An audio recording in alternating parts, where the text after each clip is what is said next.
Today, we are diving into a really fundamental shift in cybersecurity. We're talking about a way to stop attacks not in hours or even days, but in minutes. It's a technology that's completely turning the tables on digital threats. I mean, just think about that for a second. In the world of cybersecurity, time is everything. The difference between stopping a threat in minutes versus hours, well, it's not just a small detail on a report. It's the difference between a minor issue and a catastrophic breach that could cost millions and completely shatter trust. That's the incredible promise we're going to unpack today. So, to really get why this is such a game changer, we first need to step onto the battlefield, the Modern Security Operations Center, or SOC. And let me tell you, it is a place of intense, around-the-clock pressure. Businesses today are more connected than they've ever been. You've got these huge cloud systems, people working from everywhere, countless devices, and all of that means the attack surface has just exploded. It's created this perfect storm where threats are getting way more sophisticated, and they're generating an absolute tsunami of system logs and alerts for security teams to sort through every single day. This constant flood of data leads to a very real and very dangerous problem called alert fatigue. Look, imagine you're a firefighter, but thousands of alarms are blaring at once, and you know most of them are just burnt toast. You get overwhelmed, you get exhausted, and sooner or later, you're going to miss the real fire. That is exactly what's happening to our security analysts. And here's the real kicker. It's not just the sheer number of alerts, it's their quality. When your analysts are buried under a mountain of false positives, their ability to make fast, clear decisions just gets paralyzed. The entire defense system just grinds to a halt. So, if your security teams are literally drowning in data, how in the world do you fight back? Well, this is where our hero technology enters the story, the SOAR platform. And it is all about automating the defense. So, what is SOAR? It stands for Security Orchestration, Automation, and Response. The easiest way to think about it is like a conductor for an orchestra. It takes all of a company's different security tools, the firewalls, the endpoint protection, all of it, and it makes them work together in perfect harmony from a single place. So, how does this thing actually work? Well, it breaks down into 3 key jobs. First, it orchestrates by linking all those separate tools together so they can talk to each other. Second, it automates all the boring, repetitive tasks using these predefined scripts called playbooks. Think of them as simple if-this-then-that recipes for common alerts. And finally, all of that leads to a much faster response, which frees up the human analyst to focus on the really tricky threats. Okay, that all sounds great on paper, but what does the data actually say? Let's take a look at the real-world impact when you put a SOAR platform into action. And honestly, the results are just dramatic.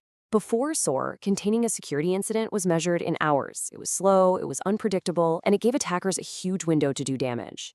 After implementing SOAR, that time shrinks to minutes. It's a total game changer in how fast you can react.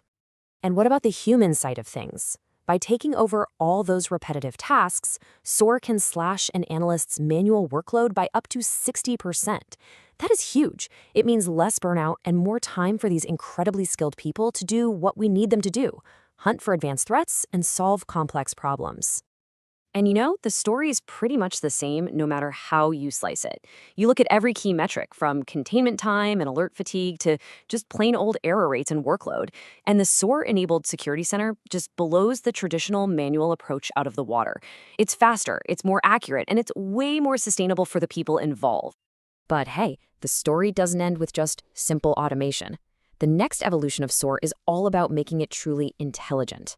And it does that by pairing up with 2 of the biggest ideas in modern security: AI and zero trust. You see, the first SOAR playbooks were static. They just followed a rigid set of rules. But when you add AI into the mix, they become intelligent.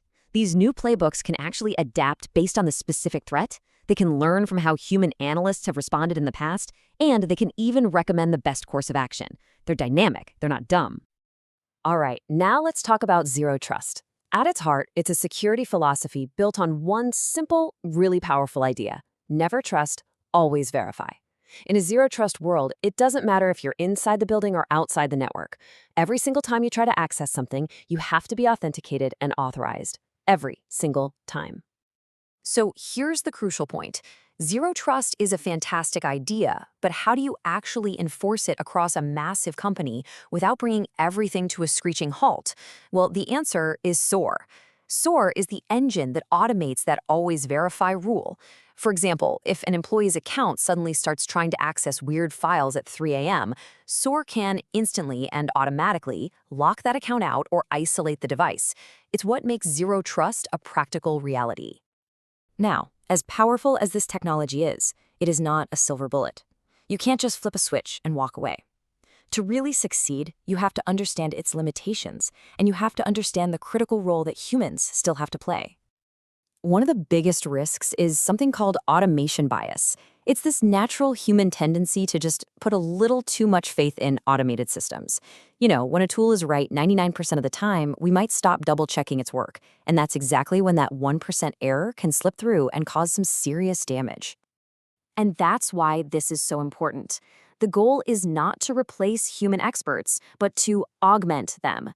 You let SOAR handle the insane speed and scale, while the humans provide the strategic thinking, the creative problem solving, and the critical judgment that, frankly, no machine can replicate. It's a partnership. And making that partnership actually work requires a smart strategy. It's about having strong rules for your automation, feeding the system high-quality data to begin with, and always requiring a human to sign off on high-stakes decisions, like shutting down a critical server. And of course, you have to continuously train your analysts on how to work with the automation, not just rely on it blindly. So, when you boil it all down, here's the big picture. SOAR, especially when it's powered by AI and aligned with a zero-trust mindset, fundamentally changes the game. It shifts the balance of power, turning what was a slow, exhausting manual fight into a lightning-fast, intelligent, and automated defense. And that really leaves us with a final and pretty critical question for the future.